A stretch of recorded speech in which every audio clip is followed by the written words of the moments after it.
الرحمن الرحیم۔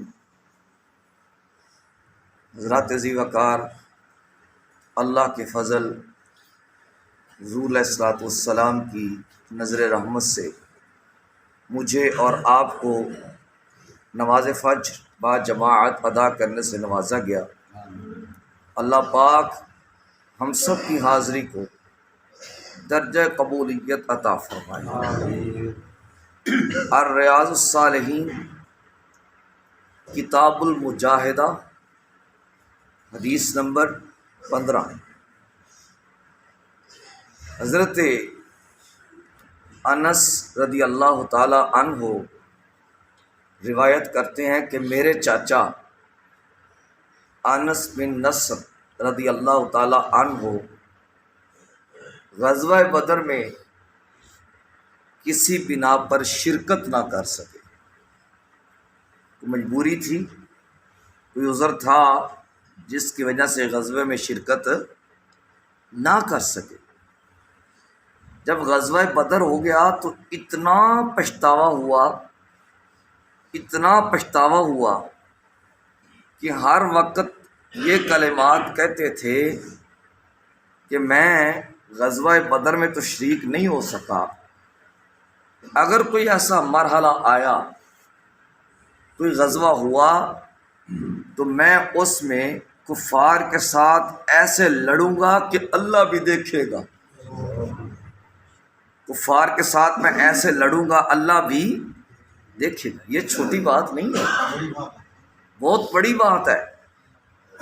آج دین پر ذرا سی مشکل آ جائے، ہم اپنے بچوں کو گھر میں سنبھال کر بٹھا لیتے ہیں اور ہم کہتے ہیں رہنے دے، مولویوں کا مسئلہ ہے۔ بھائی جتنے نبی مولویوں کے ہیں اتنے ہی نبی آپ کے ہیں۔ جتنا کلمہ مولویوں نے پڑھا ہے اتنا ہی کلمہ آپ نے پڑھا ہے۔ کل قیامت کے دن نبی کریم علیہ الصلوۃ والسلام کا سامنا مولویوں نے بھی کرنا ہے اور آپ نے بھی کرنا ہے۔ حضور کی شفاعت مولویوں کو بھی حاصل ہونی ہے اور آپ کو بھی حاصل ہونی ہے۔ تو حضرت انس کہتے ہیں غزوہ احد کا موقع آیا تو پھر میرے چچا نکلے، انہوں نے کہا اے اللہ، میں صحابہ کے عمل سے تیرے سامنے معذرت کھاؤں اور کفار کے عمل سے بیزاری کا اعلان کرتا ہوں۔ پھر وہ میدان عمل میں اترے تو حضرت معاذ رضی اللہ تعالی عنہ سے ملاقات ہو جاتی ہے اور کہتے ہیں اے معاذ، میں احد کے نزدیک جنت کی خوشبو پا رہا ہوں۔ پھر وہ میدان عمل میں بڑے، اس طرح لڑے، صحابہ کہتے ہیں کہ ہم نے ان کے جسم پر 80 تیروں کے نشان پائے۔ ان کے جسم پر 80 تیروں تلوار کے نشان پائے۔ اس کے بعد ان کا مسلح کر دیا گیا۔ مسلح کہتے ہیں جس کے ناک کاٹ دیا جائے، جس کے کان کاٹ دیے جائیں، جس کے ہاتھ کاٹ دیے جائیں، جس کے پاؤں کاٹ دیے جائیں۔ جو کفار ان کا مسلح کیا، یہاں تک کہ کیمے کے مترادف کر دیا، اور ان کی ہمشیرہ نے ان کو جو یہ ہاتھ کی انگلیاں ہیں نا، ان کے پوروں سے پہچانا کہ یہ میرے بھائی ہے، ورنہ کوئی پہچان کی صورتحال موجود نہیں تھی۔ یہ تھا صحابہ کا عمل، اور میدان عمل میں اس طرح اترنا، اللہ کے راستے میں اس طرح کوشاں رہنا اور اس طرح کوشش کرنا۔ اب یہ جو کہا کہ اللہ بھی دیکھے گا اور اتنی سختی کی، جو لوگ کہتے ہیں کہ نبی کریم علیہ الصلوۃ والسلام نے اخلاق کے ذریعہ سے اسلام پھیلایا، اس میں کوئی شک نہیں ہے، اس میں کوئی شک نہیں ہے، لا ریب۔ حضور صلی اللہ علیہ وسلم نے اخلاق کے ساتھ اسلام پھیلایا، لیکن جہاں پہ سختی کی ضرورت آئی وہاں پہ آقا دو عالم صلی اللہ علیہ وسلم نے سختی بھی فرمائی ہے۔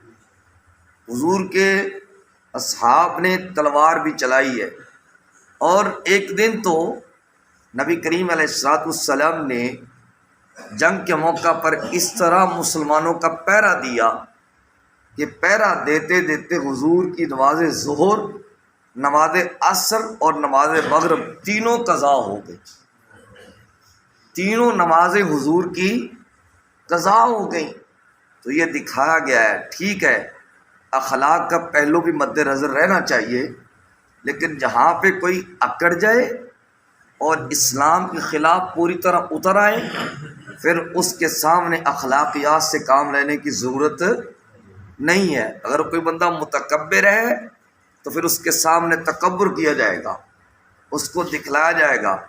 وہ جب نبی کریم علیہ السلام فتح مکہ شریف فرمایا یا اور کے موقع تھا تو حضور کے ایک صحابی طواف کعبہ کرنے کے لیے اکڑ کے چل رہے تھے۔ حضور سے عرض کیا گیا یا رسول اللہ صلی اللہ علیہ وسلم، اللہ کو یہ چال بڑی ناپسند ہے۔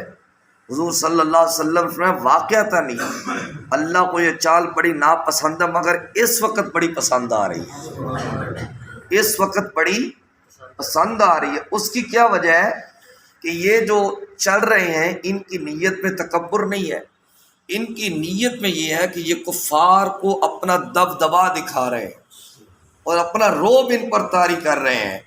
تو اللہ کو اور رسول کریم صلی اللہ علیہ وسلم کو وہ ادا اتنی پسند آئی، آج بھی جب 1430 سال کے بعد حاجی جاتا ہے تو کعبہ کے پہلے 3 چکر اکڑ کے لگاتا ہے، پہلے 3 چکر اکڑ کے لگاتا ہے۔ تو جہاں پر اخلاق کی ضرورت ہو وہاں پہ اخلاق پیش کیا جاتا ہے، اور جہاں پر سختی کی ضرورت ہو وہاں پر سختی پیش کی جاتی ہے۔ اللہ پاک سے التجا ہے، اللہ پاک مجھے اور آپ کو اپنے رستے میں کوشاں رہنے کی توفیق عطا فرمائے۔